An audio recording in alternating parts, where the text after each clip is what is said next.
right, people, welcome to another edition of the New Breed Podcast, the world's best metal podcast, music podcast, talking about everything brutal, new, death, hard, slam, grind, thrash, core, metal. Shout out to everybody at the Maryland Death Fest that's going on this weekend. Hopefully the rain avoided them and they stayed cool. I think last night they had to move everybody inside, which kind of sucked. Yep. It's Jay Horskow. I'm here with my partner in crime, the notorious TIM, Tim Anderson Jr. We both started drinking early. This episode is going to be number 10 to number 1 of the top 20 metalcore from 1995 to 2005. And I believe I went first, Tim, last time. So now you get to go first. Sounds good. We definitely started drinking early for this one. I'm feeling delightful. So this should be a fun one. Number 10, Zayo, Liberate to X and Ferris. What a monster.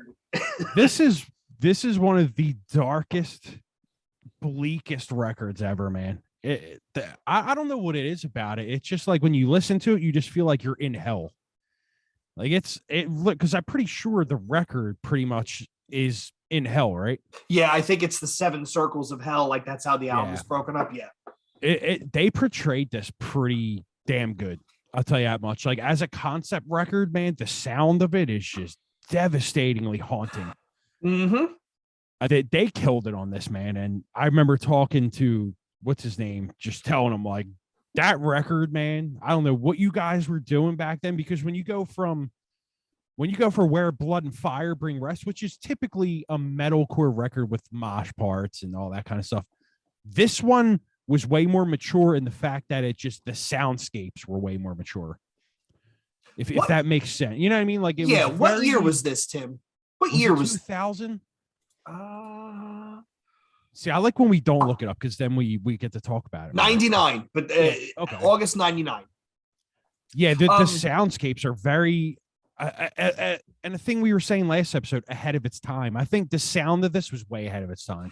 It's a very dense recording in the sense of you have both guitars, you have the bass, you have the drums, you have the vocals, and none of them are mixed higher or lower. Like some recordings, you can hear that they put a little bit more emphasis on the lead guitar. They put a little bit more emphasis on the kick drum. It just comes out like a slab. Like it's a solid slab. And I actually went back after I picked Self-Titled last episode. I went back and listened to this. I'm like, man, did I fuck this up? Yeah, right.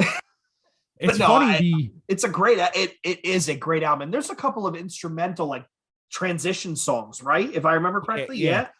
The funny thing about metalcore back in the early 2000s, late 90s is the vocals were very scathing back then, and they were very like unforgiving back then.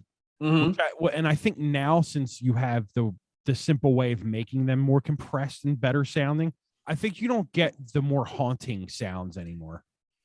Because back then, that shit's like haunting music. Do you think it's because everything is so overcompressed now, Tim? Absolutely, yeah. Because they jam too much at too high of a range, and they don't give any space to it. Yeah, I think the producers nowadays, they want to be the best that they can so they can get more work. But I think back then you got more of a raw sounding. You got more of the real sound back then, because I think a lot of people record it live in a room back then together. Nowadays it's all overdubs and so. It's rare. It's rare when you get shit like this, and the vocals are just like I said, they're super scathing. I love it, man. And they are definitely one of the. When you look at the age of Zayo, how many albums they've done, they definitely are one of the early progenitors of metalcore. Like Absolutely. They were doing something that was totally different.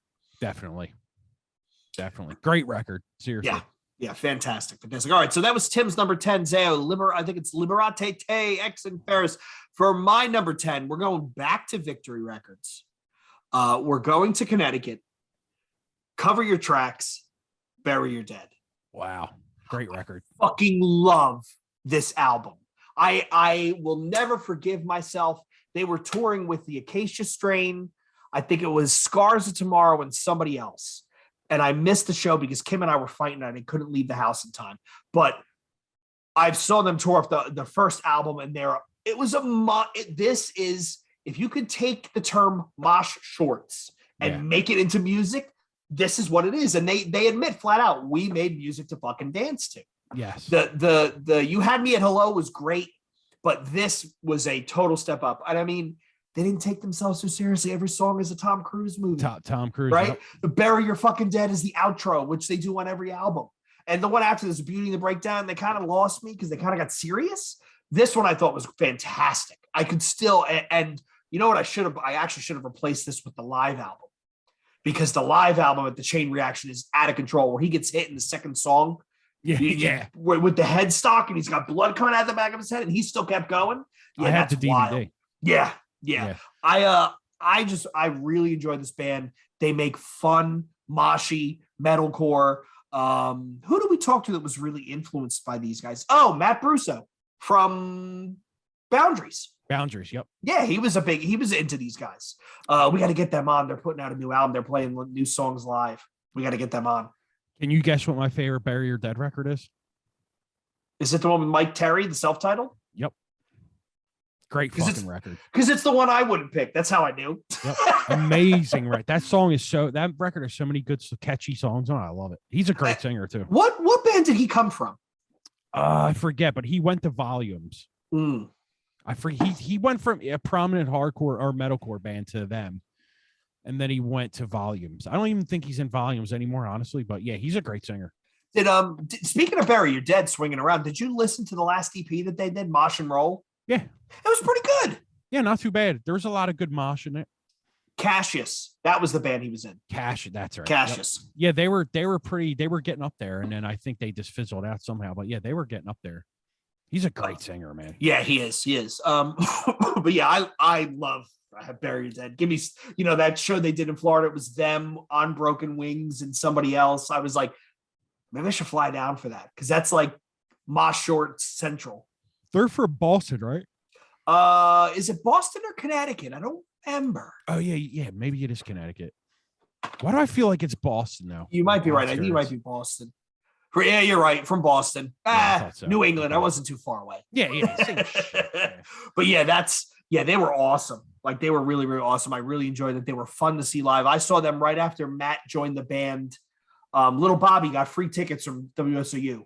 Okay. It was right after Matt joined the band, and it was Remembering Never, Bury Your Dead, A Perfect Murder. And this is back when A Perfect Murder had three guitars, so they were extra thick and heavy. Extra thick. Thick boys right there. Yeah, it was good stuff. They kind of just fizzled out, right, Tim? They kind of just did their Victory album, and then they did maybe one more, and it was it. Yeah, they pretty much just all went to other bands. The drummer was in Amur for a while. Okay. So they all went on to do other stuff. Yeah, the guitar players went to, I think he was in, for some reason, I think he was in that band Cancer from Australia for some reason. Okay. Not Cancer. That's the name of the record. It's the dude from I Killed the Prom Queen. Carver, or what the fuck's his name? Oh, I don't know. I'm pretty sure one of them guitar players was in an Australian band for some reason. I have to look that up. But yeah, they all went to like pretty much different bands. I'm pretty sure one of them guitar players was in Kane as well. Yeah, I think so. I think you're right. Yeah. I think you're right. Yeah, that was it. What was the album? A Perfect Unbroken they put out. On what was that? That was Victory, right? 2004. That lead-in song Jaded is so heavy. So heavy. Yeah, they're great live. Their drummer's great. Yeah, good stuff. All right, Tim, that's my number 10. What do you got for number 9?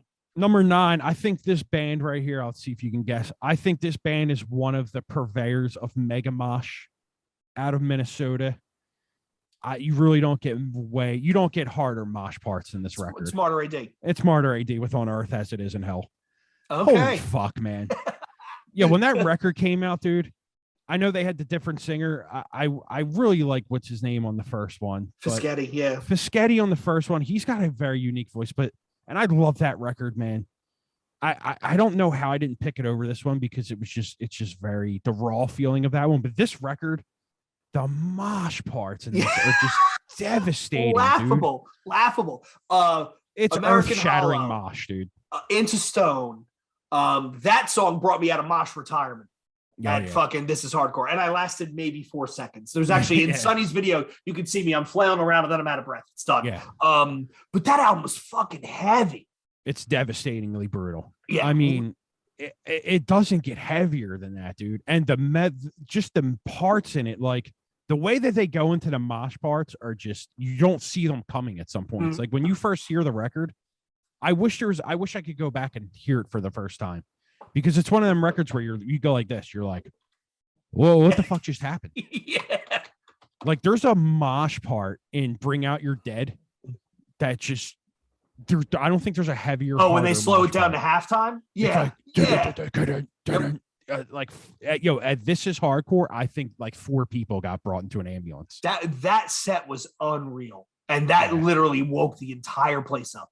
And did they close? Mosh. That was Friday night. Did they close? Who was after them? They co-headlined. After them was it Pulling Teeth? They played Friday. It was Pulling Teeth. Yeah. Okay. Yeah, I was completely spent after that. I left after them. I was like, yeah, I want to see Pulling Teeth, but I'm completely out of breath and I'm exhausted. Yeah. Guess why I didn't watch Pulling Teeth? So you were drunk? No, because some certain person plays guitar for them. And he's a D-bag.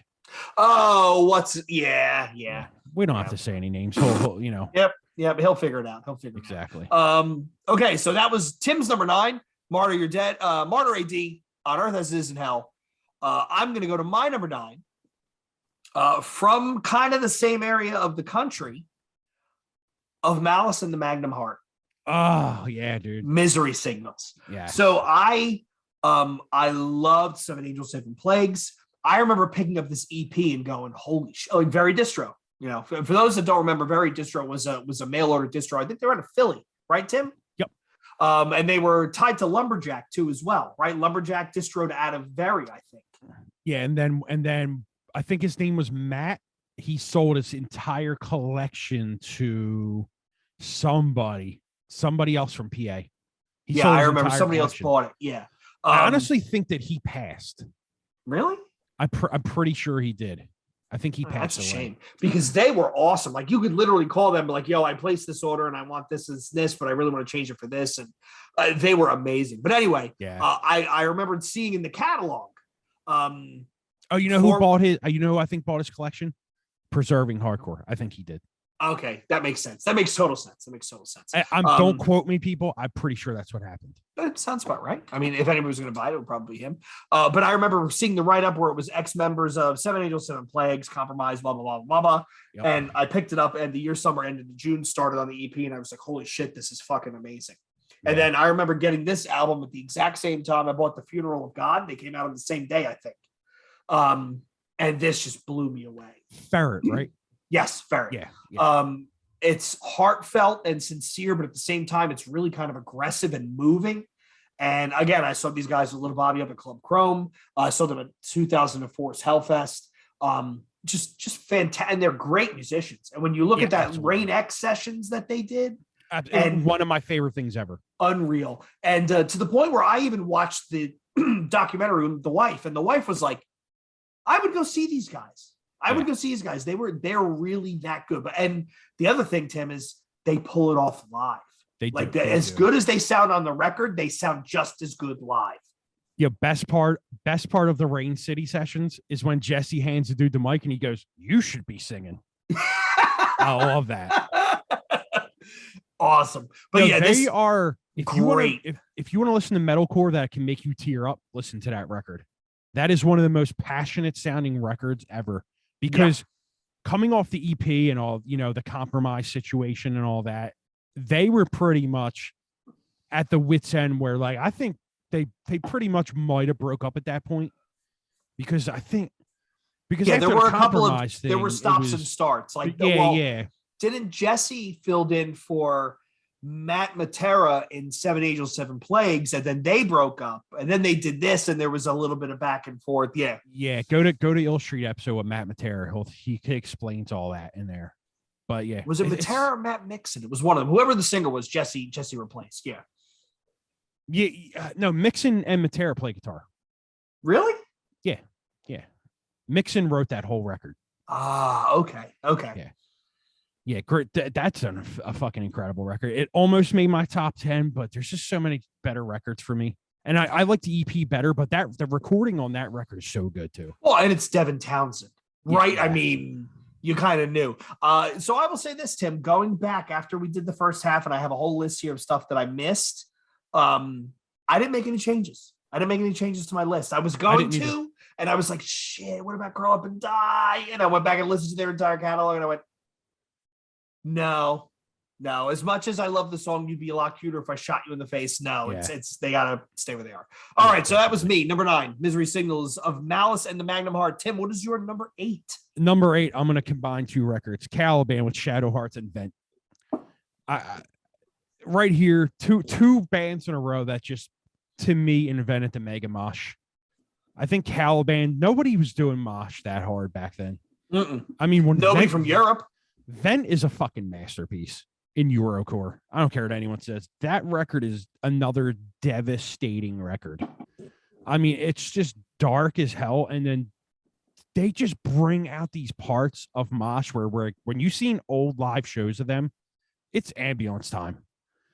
I mean, it was fucking ambulance time back then. If you like, I seen people get knocked over mosh tables by roundhouse kicks when they played, like serious shit, dude. I mean, they're still going now. 2022. It's like we said earlier, their 10th fucking records. You picked the Caliban record. You picked Shadow Hearts, right? Yeah. Shadow Hearts. The first song on that record has one of the most hardest mosh parts ever. Yeah, I went back and listened to it. I was like, man, this is better than I remembered. It's a nasty. It holds up well. I mean, just one of the purveyors of moshcore in my eyes. And you add in the slick Gothenburg parts and that heavy Euro influence. Well, obviously they're from Germany, but the heavy Swedish influence with the mosh parts, you don't get better than that. How many bands ripped off Caliban? Everybody. Yeah. Well, that was another deciding factor for me on the stuff I included. It's the bands that influenced the entire sound that came after them. You're not lying at all. Yeah, some of these bands that we're mentioning, maybe some people haven't heard of, but yeah, they really were very influential to all the sound that came after it. Yep, and every record that I've picked in the next line is basically bands that just towed the line for everybody else. Yep. I mean, because there's records that I could have picked that you would have been like, who? But I want to pick bands that need the recognition, because Caliban, they need the recognition, man. I mean, Heaven Shall Burn, that split, unbelievable. Oh, that split with them is great. I never liked Heaven Shall Burn as much as I liked Caliban. Yo, listen to the record with The Weapon They Fear on it. That is an incredible track. That is a beat your ass all day track. Okay. I mean, that's fucking war metal.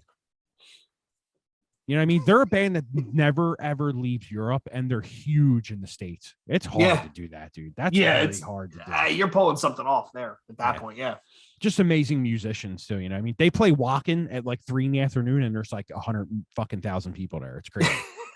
Which is kind of wild. That's when you know you're a great band. Yeah. Okay, Caliban, Vent, and Shadow Heart. So my number 8, I don't know if we can drain this anymore. It's Martyr AD. On Earth as Is in Hell. Again, I saw them in the basement of the church. I saw them at Hellfest. I thought they were fucking amazing. So heavy. I do like, what is it? The Human Condition in 12 Fractions is the one before. Montreal Screwjob is great. The opening track is great.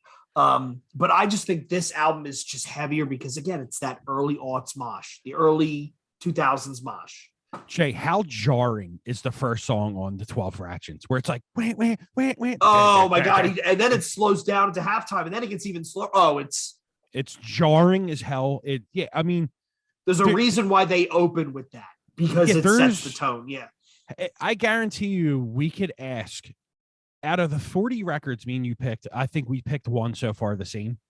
If you talked to 37 of the 39 people, I guarantee you 30 of them would say Martyr AD was an influence on them in some way.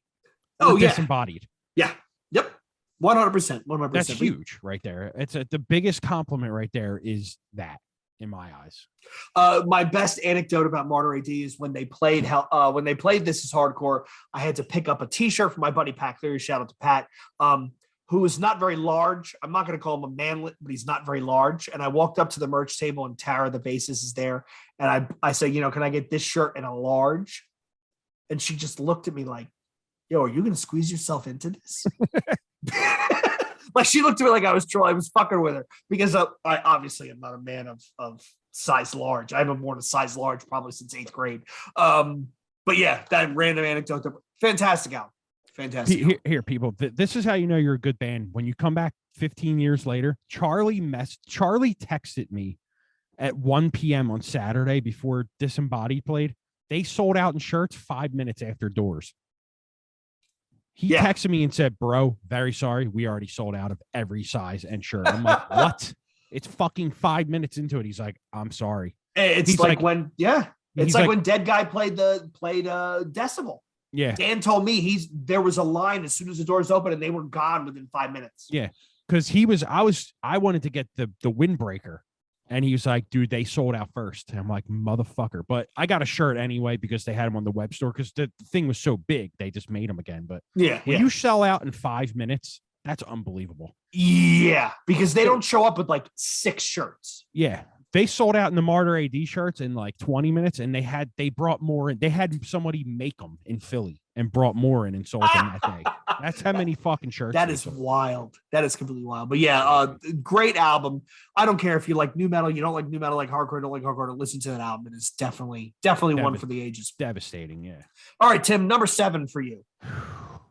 Well, one of the best Philly records ever. Ben Sound, whatever you want to call it. This day forward, the transient effects of Light on Water. Really? That record is so fucking good, man. Another just, you listen to it and you go, where did they come up with that?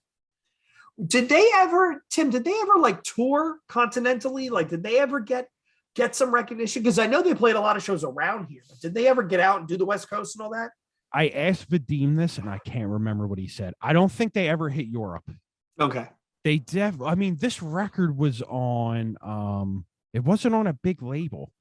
I think maybe when Kairos came out, it was maybe on a bigger label, but this record was on like a local.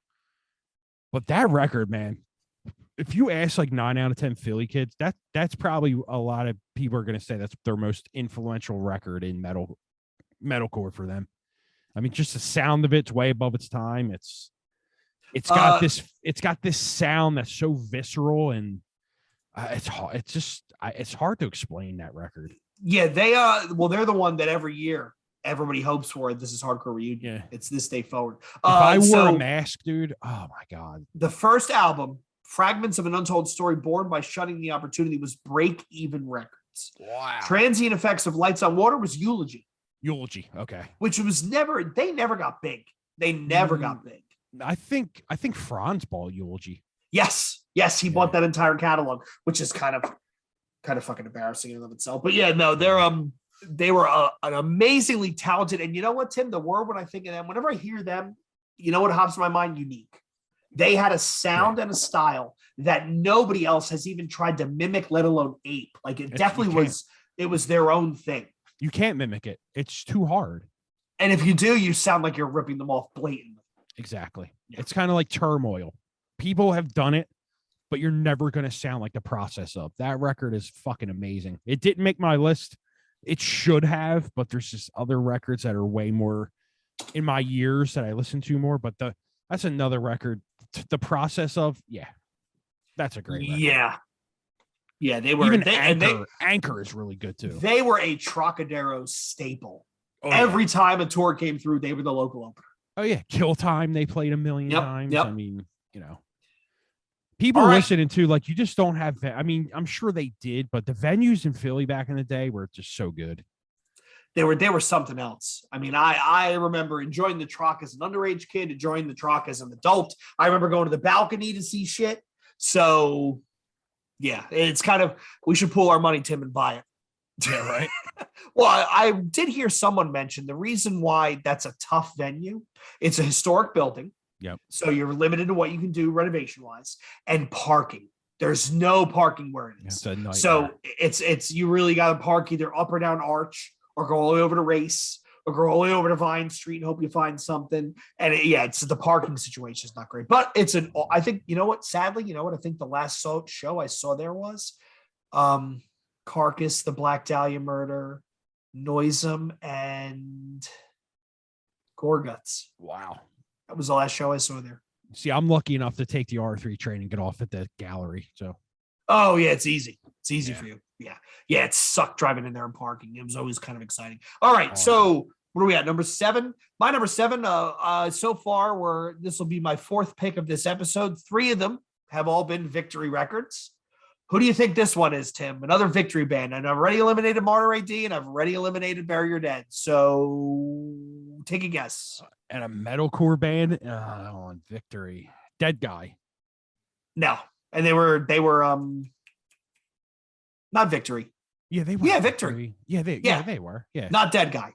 Later. Who is it? I'll give you a hint. Chum Fiesta. Fuck. It's all in the tip of my tongue. Chicago. Dead to Fall. There you go. Dead to Fall. Everything I touch falls to pieces. I remember getting a Victory Records sampler and getting that second song, Eternal Gates of Hell, where they go into that fucking monolithic breakdown at the end.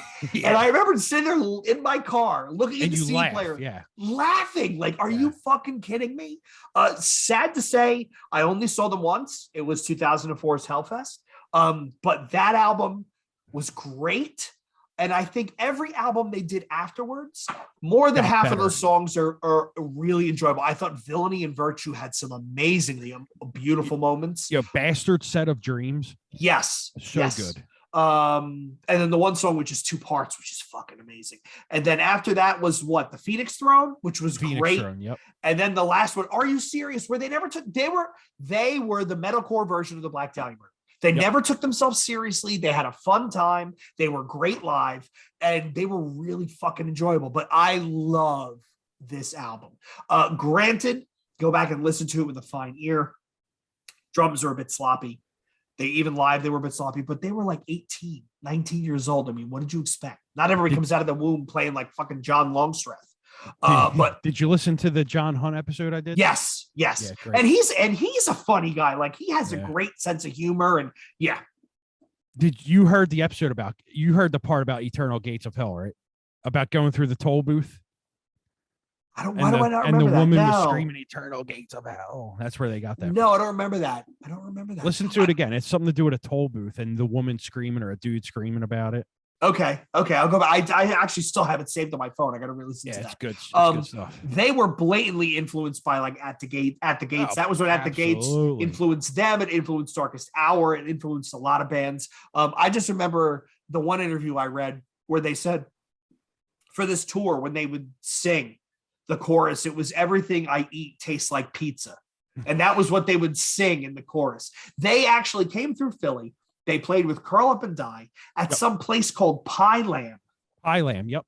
I had no idea where the fuck it was. I never ended up going because I was even on the internet. I couldn't find it. Was that a fraternity house? Pie Lamb was on it was a frat house, wasn't it? On Temple or something? Or Drexel, one of them. I think it was Drexel. Joe would know that. I think Joe used to book bands. I'll ask Joe next time I see him. Yeah, I remember being like, Dead to Falls tour with Curl Up and Die. You should go, where the fuck is Pie Lamb? Like, yeah, what is that? I think it was Drexel. Yeah, probably. Pie Lamb is something or other. Yeah. I'm sure you can find it online now. Probably. But yeah, Dead to Fall, check them out. They're a fun time. It's really enjoyable. And this is a really, really ridiculous heavy record. I think that was one of Victory's best-selling records as well. Probably. I mean, it spawned an entire, you think of the bands that came after the fact. Oh my God. They all kind of ripped that off. All right, Tim, what do you have for number 6? Let's see if you can guess. Florida. One of the most influential metalcore records of all time. 1999. Morning Again? Nope. What else is Nerdy. Florida? Oh, Opposite of December. Yep. Poison the Well, Opposite of December. It doesn't get more influential than this record. This changed everything. It changed everything. Literally changed everything. Everybody in the scene was listening to this going, this is what I want to sound like. Yep. And then they followed it up with an album just as good, if not better. Listen, Tear from the Red would be a better record if the drum recording was better. The recording was so flat. I hated it. It's so listen to it again. Who did listen to the one before the remaster, which the remaster isn't any better. It's so flat. You can't hear the kick drum. I mean, such a good record, but it's so flat sounding. It sounds like garbage. And people love it. I think Opposite of December sounds way better. It's number one most influential metalcore record of all time. I don't care what anyone says. And Jeremy Staska did it. Really? Which is weird because he did all that Southern Florida stuff. and Yeah, he did a good job. Didn't he do the Remembering Never record? He did Remembering Never. I think he did Culture. I think he did Morning Again. He did all that South Florida stuff. Yeah, but if you, I think people that like new metal listening to this, go listen to the Poison the Well stuff. You probably will dig that stuff. I mean, Nerdy. That song is every band covered that song. Yeah, that's how you know you have a hit in the underground, is when every band covers it. Yep. Still to this, I remember when Descent did it at This Is Hardcore, and people went ape shit. Even Vadim was like, dude, when we play them songs live, it's a fucking madhouse. I was crushed when they canceled that show in Philly. I was crushed. Yeah. And Dom was like heartbroken because it's a fantastic, that's a fantastic album. Even You Come Before You, some of the stuff off Tropic Rot, like first time I saw them, they were opening for Strung Out. And they were playing with Rise Against and Rufio. And I was like the odd man out at this show because I'm like, everybody else like pop punk kids here and me. Yeah. You know what we're missing these days? You remember the days when bands would release new songs on comps? And you would like Poison the Well release Sticks and Stones, the first version of it, on a comp one day. I forget what it was called, but it was the first version of it. And I remember it came out right before Tear from the Red, and in between. It came out on the tour from that record for Opposite, and they put that song out on a comp, and it was so fucking heavy. The mosh part in that is unbelievable. And then they put out and then after that they put out the Smashing Pumpkins cover with it. It was like a 2-song comp or sampler, and then Tear from the Red had Sticks and Stones on it, correct? Yes. And it was so butchered, and I was so mad because that record, it's like, it feels like it's on the grid to me. It was like an on the grid record, and I don't like the recording of it at all. All right, that's a good topic there, Tim. Let's take a little bit of a left turn now. Name another album or another song by a band where you heard the demo version, you're like, that's great, and then you heard the real version and you go, that sucks. Bob Meadows sent me and Adam the demos of the Fourth Plague Files. And they were one of the hardest, heaviest shit I've ever heard. When they did the record, it was still good, but it was missing that demo. I'm going to send you that demo. I still have it. And I'm going to make you compare it, and you'll see what I mean. Okay. That really, that fucked me up. For me, you know what sticks in my head? VOD before Imprint came out. I know what you're going to say. Yep. They did Resurrecting Reality, the 7-inch. Yep. And it was Clone and Soulcraft, which is a Bad Brains cover. If you listen to that Bad Brains cover and then go listen to the one that was actually on Never Give In, the demo one was 10,000 times better. It was more raw. Yep. It was kind of abrasive. And Tim was fucking around in the studio joking about the reverb, like da da da da. Like, by the way, another guy with a great voice. But yeah, that was another. What else do I think where I heard a demo and I'm like, that was great. Then I heard the real one. I'm like, I think I like the demo better. The Premonitions Award demo before. Before Left in Kowloon. Yeah. Oh, super good. They were another band that was so heavy. It's you kind of had to giggle. Yeah, the Through the Eyes of the Dead demo. Yes, really good. Was amazing. Yep. No triggers on that demo. Yep. Remember the Beneath the Massacre stuff before the record came out? Dude, that fucking EP is amazing. I mean, they're still awesome. That last album, when that tour got called off because of COVID and it was Origin, Defeated Sanity, and Beneath the Massacre, I wanted to cry. But dude, that EP that came out and everybody was like, holy shit. And then the next album came out and it all was a calf workout because it was all double bass. And you were like, you're sitting there tapping at your desk. I'm like, I can't keep up. Yeah. Yeah. I seen Through the Eyes of the Dead when they first came out, the Troc with goddamn, who's that band that used to be the Devil? They were in Training for Utopia. Devil Wears Prada? No. Their first record came out on that big label. It was Training for Utopia, and then their two brothers are in Demon Hunter. When Demon Hunter toured, they had Through the Eyes of the Dead before them. Dude, they were so disgusting live. Like you looked at the person next to you that you didn't even know and like shook their hand. That's how disgusting it was. Yeah. Like, you know what I mean? Like something is so heavy, you look at the person next to you, you go, is this really happening right now? True story. The last time that happened to me, It was at the pharmacy in Philly. Fuming Mouth was playing. Oh yeah, I heard. I heard they're loud too. Me and Chris, any band that plays with orange amps, you're like, there goes my face. But there was literally like maybe a dozen people there, maybe.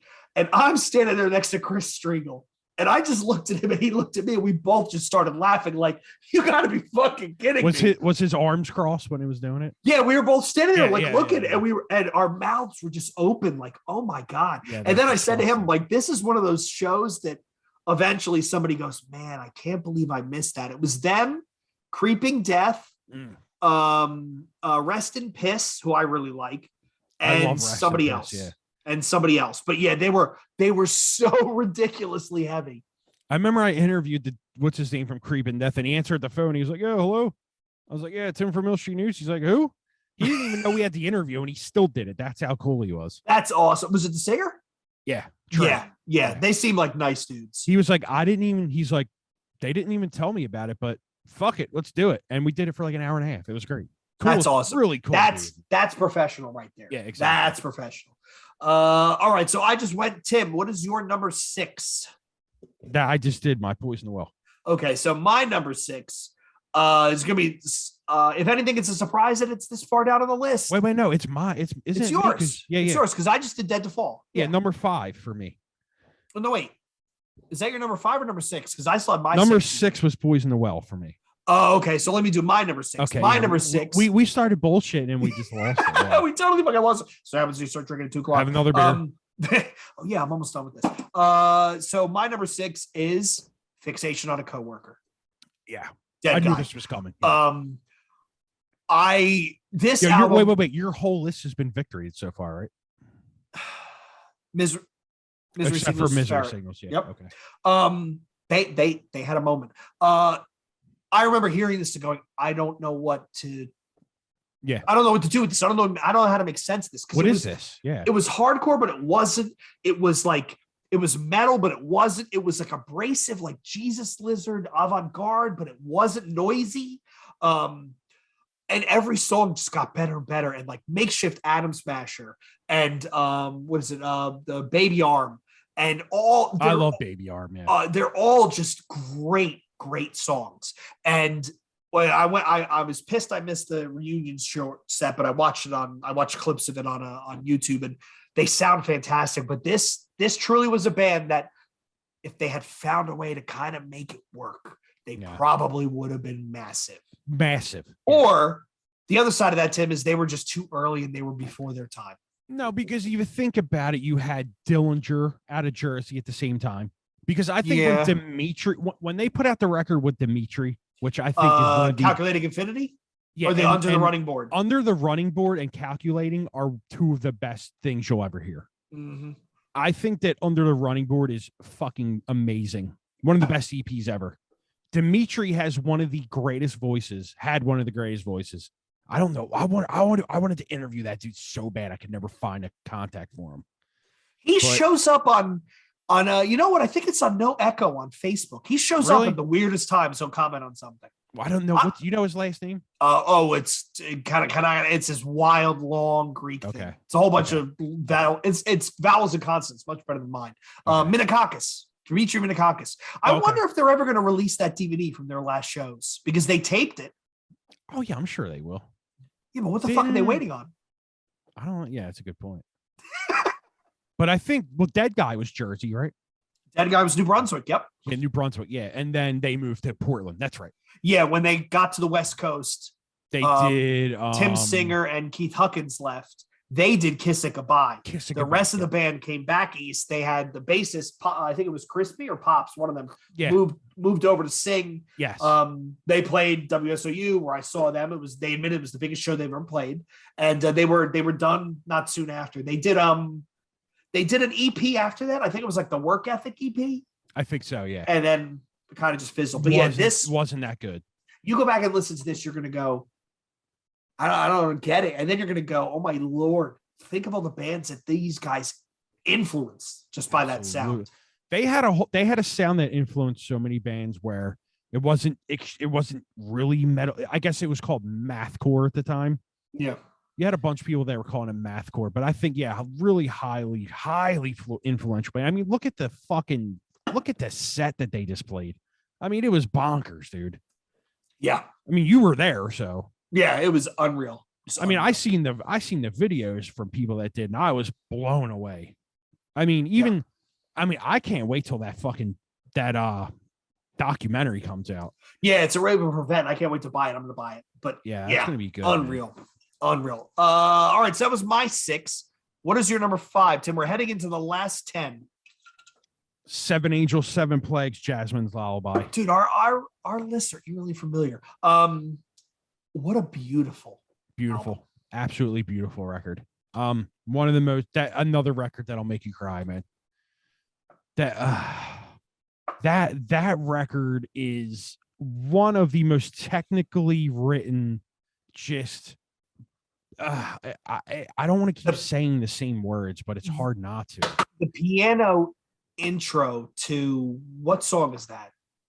4, track 5. What is that? Dandelion, is it?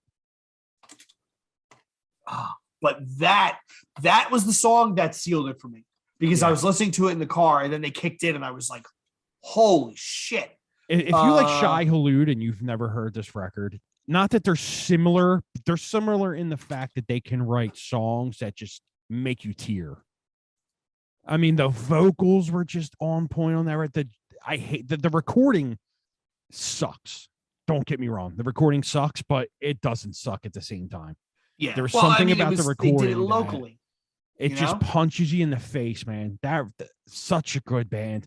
I think that if that band kept going and the internal turmoil didn't happen, they're monsters at that time. Yeah, it was Away with Words. Away with Words. Where it starts with the piano and then the double bass run with the guitar mirroring the piano. Oh, it's so fucking heavy. Yeah, if you're a fan, if you know Misery Signals but you don't know 7 Angels, it's basically the same band. Go back. Yeah, go back. It's definitely the same band. You'll see what we mean. You'll see where Misery Signals came from if you listen to Compromise and 7 Angels, 7 Plagues. Yep. And then you had End This Day, and you had that's another band I forgot about. Hamartia was from Hamartia. Yeah, Hamartia was from the Midwest. Hamartia. What was the other band? With Dead Hands Rising. There was somebody else that came out of there. Not Hamartia. It was someone else. Shit. Yeah, who is that band? What did you think of their EP with the original singer, Tim? Were you a fan? Did that ever catch your ear? Yeah, it was good. Yeah, it's not too bad. End This Day, and then Coma Eternal. Yes. I remember End This Day. They were a good band. I like that a lot. Great stuff. But yeah, this is a monster album. Like it really is. And it was one of those things that came out, and by the time everybody started paying attention to it, the band was gone. Exactly. Yep. Listen to the Matt Matera episode. Yeah, everything I talk about, I done on Ill Street. I mean, it's just, you can go back. There's so many episodes, people. Jay, put a thing in the show notes for Ill Street for that. Yeah, I'll link to the Ill Street videos. Yeah, link to Ill Street. Okay. For people to check that out. Yeah, because there's the John Hunt interview from Dead to Fall. There's the Matt Matera interview from Zayo, Martyr AD. There's Zayo, the Scott Mellinger interview. Martyr AD. Yeah, Poison the Well. Yeah, oh my God. Jesus, the show notes are going to be like 6 miles long. 18 Visions. Yeah. Mean Pete. Yeah, I've done them. I've basically all that bands. Did you ever interview anybody from Norma Jean? No, I didn't. How about Bleeding Through? Did you get anybody from Bleeding Through? Technically, yes, but technically, no. I did a dude who did like a year with them. A tour. Okay. Javier, I did. Okay. Yeah. One of the coolest dudes, too. All right. So Tim's number 5 was 7 Angels, 7 Plagues. All right. So I'm going to go through my next 2 real quickly because it's repeats. Okay. My number 5 is Poison the Well, the opposite of December. My number 4 is 7 Angels, 7 Plagues, Jasmine's Lullaby. Both amazing albums. So Tim, vamp for a second. I'm going to get a beer. And then I want to ask you, what bands do you think are going to be in the top 3 that we haven't my top 3 that we haven't spoken of yet? Hold that thought. Let me see. I'm not surprised at all that in the 20 to 11, there wasn't really many bands that we picked that were the same. But I'm not surprised either that now we're picking bands that are pretty much in this are pretty much the same records. I mean, because if you go like pretty much from 20 to 11, you pick records that are like your favorites, but you don't pick them in a row. The 10 to ones, and even in the new metal stuff we did, the 10 to ones I did in records that I would pick like, yeah, that's my number 10 record in new metal. But this is the same for me in the metalcore stuff. It's, I'm going down the line as my most influential records that I would pick. So I wouldn't be surprised if I'm looking at my next 4 I have left if Jay doesn't have 2 of the ones I picked on here too. I mean, if he does, it's going to make the episode a little shorter, but you're going to know that the records are that good just from listening to, or if we pick the same stuff, you'll know that the records are that good. So I was saying on here, like, it doesn't surprise me that in the 20 to 11 that we picked a lot of the different stuff, but in the next round, we're picking kind of the same stuff because like I was saying when you were gone, if we pick a lot of the same records, they're influential records on both of us, and they're going to be influential on a lot of other people. So. Right. They're definitely, they withstand the test of time. Absolutely, yeah. All right, Tim, what is your number 4? And then right, we're gonna go to your number 3 to get us back on track. This was in your top 20. Remembering Never, She Looks So Good in Red. Okay. My favorite Remembering Never record, one of my favorite records of all time. Just if you listen to the episode before, the lyrics are incredible. The music's incredible. Mean Pete's just a bad dude. He's an awesome dude. Yeah. Yeah. So why this lyrics, and not some women? Of the best? I think the only Women and Children. I hate the recording. The recording is super flat to me. Okay. It sounds like it's off key. It sounds like the recording's just like sloppy as hell. Like maybe they just weren't playing too tight back then, or I don't know. Even the record after that kind of sounds a little weird, but I don't like the recording on Women and Children Die First as much. This record, one of the funnest records ever. Every song makes you sing. You love the lyrics. It's the most ignorant lyrics ever. It's just super ignorant. Like, I hope you slit your wrist so I save me the trouble of writing your suicide note. Like, yeah, I mean, dark, on, really dark. Yeah, and I hate that he hates it. I just want them to tour. I just want you to play it just once. It's like Bob. Like Jane said no. It's like no, not doing it. You know what I mean? Yeah. He's funny about it too. He's really good. He heckles the audience. One of my favorite records ever, though, man. Okay, so that's your number 4. What's your number 3? Number 3, God Forbid, Determination. The best recorded record ever. The recording on this record is fucking 100. Who did it, Tim? Is it Eric Rachel? I think it's Rachel. Look it up. This record right here is the epitome of perfection for me. The riff, Doc Coyle and his brother are some of the best riff machines on this record ever. And just the drumming is just so fucking good. Everything, this record has not one bad moment at all. There's not one bad moment on this entire record. I think this record right here, even though they really didn't get lumped in the metalcore genre, do you think they did? I think from here on out, it's straight up. See, I left them off Chimera, Shadows Fall, because I considered them like new wave of American heavy metal. Unearth really straddled. They started as a hardcore band. They went into metalcore, and then by the next album, what was it? The 4th album, they were straight up in that new wave stuff. This was co-produced by both God Forbid and Eric Rachel. Trax East, engineered at Trax East, Alan Douches, however you say his name. Alan Duchess, West Side Music, and Tenafly. So yeah, these are all the local Jersey dudes. Yeah, this is production team that you don't get much better in hardcore. That's the production team right there. The album is great. It's a masterpiece. That first track, when it kicks in, it's like, dude, blew my young mind. Yeah. That's why when we had Doc on, I was like, Determination, one of my favorite records of all time. Yeah, that's why I told him you were one of the 2 bands that made me pull over and find a payphone to call SOU and say, who was that? Because that was really good. That record is fucking a masterpiece. It's top to bottom, incredible. There's not one bad part on that record. Go listen to that immediately. Yeah. If you don't know that record, fucking turn this episode off. Go listen to it right now. Yep. If you're any fan of heavy music, that record right there will blow your mind. 100%.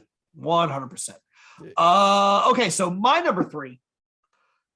People are probably going to be surprised. Is number 3, Jane Doe by Converge. That's an amazing record. I remember this album coming out, and I remember, like, first of all, people don't realize, because nobody buys CDs anymore, how the effort that Death Wish and Jacob Bannon used to put in to their CDs. Like, this was in a yellow jewel case. The book was so thick you could barely slide it back in. There was all this art, and it was so amazingly abrasively aggressive. That was 3 A's in a row. Amazingly, abrasively aggressive. Jesus. But you need them pronouns. Is it that, or them adjectives? You need the adjectives for some of these records, because it's you nail it. It's abrasive as hell. It was that record set the tone for every band wanting to sound like that after. Yes, Converge is the hardcore version of Meshuggah in the metal world. Where every time they put out an album, everybody just stops and looks at their instruments and goes, fuck, and they go back to the drawing board. Yeah. I just remember being completely blown away. And the last song, was it Phoenix and Flames, I guess? Or is it Jane Doe? I forget what the last song is, where he's like screaming, and you can tell, even though you can't understand a word that Jacob Bannon says. You can't. But you can tell that there is some really raw emotion coming out of the other end of that, coming out of those speakers. It was unreal. And I remember this is one of those albums I bought and I put on full volume, and me and my roommate just kind of sat there staring at each other. Me and Guzzy sat there staring at each other like, holy shit. Yeah. Holy shit. Like, it didn't stop. But what a phenomenal band that has created an amazing career for themselves. When I saw them at Decibel Fest, where they played this in entirety, I have seen them probably a dozen times, no exaggeration, and that was the tightest I have ever heard them. They literally hit the stage and they went, and it was amazing. You know what that record is? Imagine living in Kansas and a tornado comes through and rips your fucking town apart, and you have to start over. Every hardcore metalcore band had to start over after that record. Yeah, they did. It was that good. It was that good. Bands just sat down and they go, how the fuck do we do that? And you know how you do that? First, you have to have the producer. You don't have Converge without the producer. Or Baloo is a big chunk of that band. Yeah. Baloo is a fucking genius. That record sounds fucking incredible, first of all. That record is just maniac. It's fucking nightmare music. Yeah. That first track, what's that first track called? Concubine. Concubine. Yo, it's nightmare music. It's shit you hear in your nightmares. Yep. And I love it. Every band after that just had to go to the drawing board. That's when you know your band's good. It's like Meshuggah. When Meshuggah puts out a new record, every band goes, okay, I guess we have to try this now. And when what did you think of the last one? The new Meshuggah? Yeah. This is going to seriously sound so stupid because the way we're talking about them, it's lackluster as hell. I thought it has its moments, but it definitely didn't jump out the way I thought it would have. I love the first half of it. The second half is super boring. That's a good way to put it. Yeah. It's a first half record, but that band, you can't deny the influential. And again, live, they pull it off. Yeah. I mean, you don't get heavier than Bleed. Come on, dude. Nope. Or Sane or The Mouth Looking What You've Bled. Anything off Chaos Fear. Anything off Chaos Fear. Anything off Obson too is just devastating. Yes. Yeah, great. Yeah, but Jane Doe, get into it. Yeah. Almost made my list, but I knew you were going to pick it. So, all right. So who's your number 2, Tim? Number 2, this is going to be a band that no one knows. Maybe you have to be a real. I'm going to be surprised if you know this band. You have to be really in metalcore and know this. Number 2 is Aftershock with Through the Looking Glass. California, right? No. Aftershock is Killswitch Engage before Killswitch Engage. Oh, wow. This is Adam D on drums. This is Adam D's brother on vocals. This is Joel playing guitar. The bass player, I forget. This was on Devil's Head Records. Remember Devil's Head? Yeah, Devil's Head put out the first Shadows Fall stuff. Yeah, see, I knew you wouldn't know this. Okay. Through the Looking Glass is another fucking masterpiece record. It's just that good. There's not, like I said about Determination, how there's no bad parts. There's not one bad part on this record. I don't think I've ever even heard of this. Way ahead of its time. Adam. I mean, Adam D is a great guitar player, but he played drums on this. The guitar playing on this record, oh my god, dude, the vocals are just same drummer. so good. Is it the same drummer as Killswitch? No, Adam D played drums. The drummer in Killswitch now is the Blood Has Been Shed dude. Adam D went to guitar, and then they had another drummer first. And it was Tom. It was Adam, and then Tom played drums, and then Adam. They found the new guy. Adam played drums on the first record and guitar. I think if you look it up, he played guitar on that and drums. But yeah, this record, if you like Killswitch Engage, early Killswitch, go listen to this one because it's way better. Dude, this is old too. This is 99, so this is old. They put out a record of all their stuff called Propaganda. That's really good. They have an EP that they did called, I forget, it was their last thing they did, and then they put out a Japan live thing. Is it 5 Steps from Forever? 5 Steps from Forever, yeah. Dude, so fucking good. You remember that band Statecraft? No. Wow, dude. Statecraft was out of Japan. Another one of the highly, highly influential metalcore bands. If ask a real old head, Statecraft, they'll know it. This Aftershock record, all I can say is if you like Killswitch Engage, the early stuff, not the opera singing Howard stuff, the stuff before that, you're gonna love this record. Okay. I want you to listen to it. Okay. I will. I'm pulling it up on SoulSeek now. So kind of funny that you picked Aftershock because my number 2 is Alive or Just Breathing. Okay. By Killswitch Engage. Okay. Which is kind of funny that we both went in the same place. This album came out, and I remember this was one of those things where it came out, and everybody just stopped and wow, like this is, and I remember my heart being broken because Jesse quit. Didn't he quit right after it came out, Tim? I believe so. And then he started Howard dealing with quick. He started dealing with a lot of anxiety problems on tour and stuff like that. Yeah, and after fell into depression. Yeah, he is a master vocalist. Oh, he's unreal, and that comeback album with him is amazing. But I remember seeing them.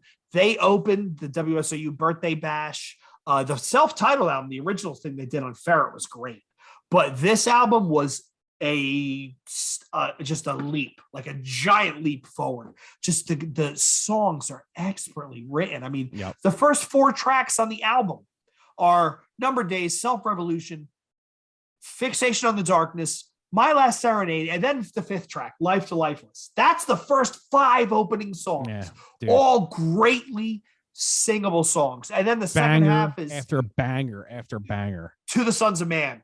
It has Temple from Within. It has Vita Infra. Yep. Like, it has amazing songs. But yeah, this album came out and I went, holy shit, like this is going to be wild. And when Jesse quit, my first thought was, well, there goes their career. But they picked up Howard, who did 3 albums with them, and they were really successful. And then Jesse came back. Yeah, I don't really care for the Howard stuff, not gonna lie. Yeah, it never really, like the end of was the end of Heartache, As Daylight Dies, and then they did another self-titled, right? That record's trash. It's not good. It's not good. But then Jesse comes back and they do Disarm the Descent. Love it. Yes. Dom and I went and saw them. It was Disarm the Descent and Lamb of God. Yep, I was at there. The Electric Factory. You were there? Yep. Were you there at the Killswitch Devin Townsend tour as well? No. And I that was at the Truck. I had tickets to see that show, and Kim was going to go, and she bailed. So I called Dom, and I'm like, "Yo, are you around? You want to meet me there? I got a ticket." But yeah, it was great. Like, I will say that the album after that, Incarnate, wasn't good. Incarnate's great. I didn't like it, and I don't think I've ever heard Atonement. Atonement's good too. Trocadero, Lacuna Coil, Killswitch Engage, Devin Townsend. Nope. Who opened that? Was it Killswitch? Lacuna Coil. No shit, they were the opener. I fucking love her. She's so hot. I don't care what anyone says. Her voice is amazing. Yeah, she's got a voice. All right, so I'm gonna go right into it. My number 1 is Alive or Just Breathing as well. I fucking love it. That's my favorite metalcore record of all time. That is my top 5 favorite records of all time. That record is fucking flawless front to back. The lyrics are fucking inspiring, dude. He's a great vocalist. He's an inspiring fucking dude. I love that dude, man. Yeah, he seems really cool. He's gotten a little cunty over the years, not gonna lie, but back then, dude, I mean, that record isn't 20 years from now. That record is going to be, it's still as good as it is. It's like Pantera. It's like Far Beyond Driven of metalcore. It just fucking gets better and better every time you listen to it. Yeah, it is a amazing album. All right, so it's a masterpiece. You're right. That's all I can say. Your observation was right, because the first 20 that we did, the first 10, 11 to 20, you and I were all over the place. Yep. And then as we hit the top 10, we really just converged, pardon the pun there, on the same stuff. I mean, do you realize it now? Yeah. There you go. So what do you think my number one pick is? I thought it was going to be my same one, honestly. When you said it at 2, I had to play it off because I knew mine was 1. I don't know, dude. I thought yours was going to be the same as mine. Okay, so my number one. Give me a hint. Romeo a Go-Go. Ebola-Rama. Oh, Every Time I Die. Every Time I Die, Hot Damn. Hot Damn is an incredible record. This album came out, and my best drinking story involves this album. So we'll hold that. I'll tell the story. This came out, and I picked it up because I kind of liked Last Night in Town, but I liked it, but it didn't jump out of me. This fucking jumped out of me. Yeah. And it was the rhythms are all over the place. It is mixed great, so the guitar is nice and high and up in the mix. Rachel did that too, didn't he? Yes, Eric Rachel. Yep. And to me, the lyrics are what sold it. So I heard there was a Ferret Records summer sampler, and it was Ebola-Rama, and the other song that was on that sampler that jumped out at me was A Static Lullaby. Yeah. They had a couple of really good songs. I have that upstairs still. Oh, it's fantastic. Yep. It's fantastic. But I fucking love this album. The first concert I ever took him to was these guys with Funeral for a Friend, Cave In, and From Autumn to Ashes. Yes, that was at me and Adam went to that. That was at TLA. South Street. Yep. I still have the t-shirt. I have a fucking raglan upstairs that says Every Time I Die, Buffalo, New York, with the roller skate on it. That was right when Cave In was doing Jupiter stuff, right? Yes. Yeah. Yes. Jupiter is such a fucking good record. Neither one of us picked any Cave In, which is kind of surprising. Because, listen, Until Your Heart Stops is fucking amazing, but I just think like even like For the Love Of, I didn't get on my list, and I love that band. Until Your Heart Stops is good, but there's moments in that record where I can do without. So that's why I didn't make it. This album. When in Rome we shall do as the Romans, when in hell we'll do shots at the bar. At the bar, yeah. Are these helicopters for me? Have I been appointed to speak that I'm going to hell and I'm taking the Renaissance with me? And I know Keith, when in interviews, he says he hates these lyrics because he was in college. He was reading a lot of classic lit. So that helps, it influences what he wrote. But are you kidding me? Oh, Captain, my Captain, you've been drinking what happened. And then they hit the 808 drop. This record still had burial plot parts in it too. Yes. They were hidden in there. If you really listen to it, you can hear the burial plot parts in there. And even with Last Night in Town had a lot of that as well. Yes. Logic of Crocodiles, a lot of that stuff had burial plot. The song that's probably biggest on this album is the song that I really don't enjoy is Floater. Oh, really? That's my favorite track on the record. No, I like Hit of the Search Party is my favorite one. But again, the first 4 tracks is Romeo Go-Go, Off Broadway, I've Been Gone a Long Time, Godspeed Us to Sea, then She's My Rushmore, then Floater. Then there's the segue, or She's My, in the event that everything should go terribly wrong. And then it's Ebola-Rama. But I think this album is brilliant. They have influenced so many bands. It's a shame that it kind of fell apart. And hopefully they can find a way to make peace and reconcile, because that last album was actually, they got better as they got older. So the album after this, Gutter Phenomenon, I thought was great. Wasn't a fan of Roman Holiday, The New Ethic. Yeah, me either. I lose this band after that record. But the late half of their career where they did the New Teens. I don't like New Teens. Is that what it's called? Low Teens. You didn't like that? I don't like that record at all. I like Gutter Phenomenon. Big Dirty had one or two songs. New Junk Aesthetic had one or two songs, but X Lives, Underwater Is that the Epitaph record? Yes. Yeah, that's not too bad. That's good. And then from Parts Unknown, and then Low Teens, and then the newest one, Radical. Like, I think, damn, they have that many records. 1, 2, 3, 4, 5, 6, 7, 8, 9. And then if you include Burial Plot, so they have 9 full lengths in an EP. And then they had a demo before Burial Plot, the Burial Plot demo they had, which was fucking fantastic. But I think they got better in the second half, but I loved Gutter Phenomenon because they included all that Southern rock riffing, right? Didn't they have a split with Kid Gorgeous? I think so. Let's see here. I'm pretty sure they did. Like before, like right in between Burial Plot or right before that, I think they did a split with Kid Gorgeous. Or was it because Kid Gorgeous did Friday Night Knife Fights or Knife Fight? I still have that CD somewhere. That was a good CD. They were a Buffalo band, right? Buffalo, yeah. I love that shit. Yeah, I can't remember. If I look at my old CD spindles, I still have the books with like fucking 500 pages in it. I have so much shit in there. All right. I'm gonna some bands I'm surprised none of us picked. Bleeding Through. Well, no, you picked Bleeding Through. I put Bleeding Through. Yeah. I'm surprised I didn't pick a Bleeding Through record. I love that band. Dude, From a Second Story Window. I love that band. Are they metalcore? I always put them in like the white belt grindy stuff, but I don't remember them. Well, I think I think that came out in 2006, so I couldn't put that in there. Okay. Wings of Scarlet, love that band. Oh yeah. Knives Exchanging Hands, I love that band. Between the Bury Me, the Silent Circus, and the self-titled, I love that shit. I don't really consider Between the Bury Me a metalcore band though. I don't know what to consider them. They were kind of prog before prog was a thing. They were Proto Animals as leaders, prog metal. Yeah. The End of All, another Tribunal band, amazing record.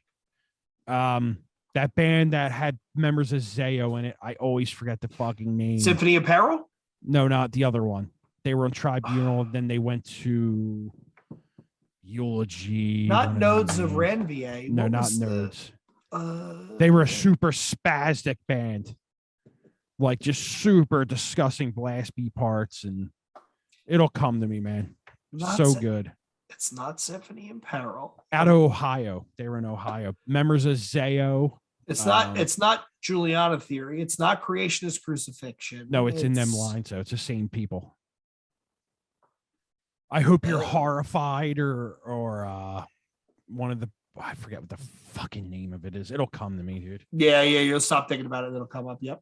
Yeah. But yeah, just great stuff, man. What were some of your misses? So I'm kicking myself for not including Curl Up and Die. Once you said them, I was like, are you fucking kidding me? I love that band. Scars of Tomorrow. Yeah. Rope Tied to the Trigger was great. Perfect Murder, As Hope Dies. The first Acacia Strain album is metalcore. And Life is Very Long. Yep. Yeah. The Judas Cradle from Alabama. Yeah. Another eulogy band. I threw out the Invocation of Nehek from New York. Great band. Reflux. On Broken Wings. Neither one of us grabbed On Broken Wings. And that album, I mean, granted, they've re-recorded I Do My Crossroads and Pen like 17 times, but that first album is great. Premonitions. Nivea Tears. Great band. Premonitions of War. I'm surprised neither one of us picked. And Turmoil. Turmoil was a really, really hard one for me. And like the stuff I had trouble with was the stuff that I didn't like until you told me what you were considering metalcore. Like, Shadows Fall, metalcore, yes, no, Lake Chimera, yeah. No, I wouldn't consider Chimera and metalcore at all. I think they had like their own little lane there with the new wave stuff, and a lot of people say Bullet for My Valentine. They're a new wave. They're a new wave of UK like metal for me. All that stuff that came late, right? So, but you know what? Forever Is Forgotten. We didn't take with Dead Hands Rising. Yeah. Bird of Ill Omen. Yep. Nehemiah. Acme. Arma Angelus. Were they metalcore? Or were they more hardcore? Yeah, Arma Angelus. Yeah, they were metalcore. Race Trader. Yeah. That first record's amazing. Oh, it holds up. It's still a great listen. Yeah, Manny's one of the coolest dudes ever too. Yeah, he's in that interview. He seemed so awesome. Yeah, he's cool shit. What else? With Dead Hands Rising. Yeah. Horror, that's a great record. So there's a lot. Unbroken, Live, Love, Regret, great record. So much good. Statecraft, fucking. Well, you had Sky Came Falling, right? As Hope Dies, yeah. Yep. Would you consider From Autumn to Ashes metalcore? Absolutely, yeah. Too Bad You're Beautiful, great record. Which one was that? That was the white cover one that was on Ferret. Was that the one with Red Roses for a Blue Lady on it? No, that was a different band, right? Red Roses is a great fucking band. Okay. What was I thinking of? I was thinking of something else. Dude, I could go down the fucking rabbit hole right now. Yeah, but like Bullet for My Valentine, Parkway Drive. Yeah, Parkway is August Burns Red. That's newer stuff. That's like second wave. Parkway Drive's first record's great. But it came out in time, but it's kind of the same thing with I Killed the Prom Queen. That's a great record, but it's not as good as the shit we named. Right. I mean, there's so many bands, man. That's why when you say you're having trouble, I was like, what? Well, I couldn't figure out how to classify some of this stuff. When you told me what you were classifying as metalcore, I was like, forgot about that. Yeah. Converge. Fuck. Okay. Well, Converge. If I got Converge, then I got Chai-Elude. If I got Chai-Elude, then I got Martyr AD. And then it all just came flying out. Yeah. Then it throws up. Yeah. That's hilarious. Yeah. This was fun though. I mean, we could probably do 2005 to 2015 and end up with another interesting list. But yeah, we should, man. I think next we go into a different genre. Like we're going to do death metal just in the 90s. That'll be super hard. Yeah. 10 albums or 20 albums from the 90s, because that's when things were starting to peter and hair metal was a thing. Yeah. Could we do 20 death metal records? They're all, you know what it's going to be? It's going to be all Florida and New York. It's going to be Obituary, Cannibal Corpse, yep, Overkill, Deicide, Skinless. Yep. Yeah. Fucking Malevolent Creation. Suffocation. Yep. Yeah. Let's save it. Yeah, we'll talk about that. People, listen, what should we do a best 20 of? We did new metal. We did metalcore. What should we do? Should we just do all around favorite? Nah. I'm gonna have hip hop in there. Nah. Yeah, give us a genre. Do we do deathcore? Do we do straight up hardcore? Do we do I don't know, fucking yeah, let us know. Sludge. Should we do electronic? Fucking new wave? I mean, right, we'll do sludge. It'll be like fucking 15 Soylent Green albums. Yeah, right. Fucking should we do doom? It'll just be fucking Primitive Man and Vermin Womb and just hate yourself afterwards. Just hate yourself. All right. So if you have an idea, reach out, let us know. If you like this episode, let us know. If you didn't like this episode, if you take umbrage with our choices, let us know. NewBreed_podcast at both Twitter and Instagram. NewBreedPodcast@gmail.com. We do have a Facebook group. We have kind of weeded out some of the people who were there for New Breed, the Christian rapper. So it is getting a little exciting. Find us there. Find us on r/newmetal on what is that? The bowels of the internet. Reddit, r/newmetal. So until next time, this is New Breed Podcast saying cheers. Later.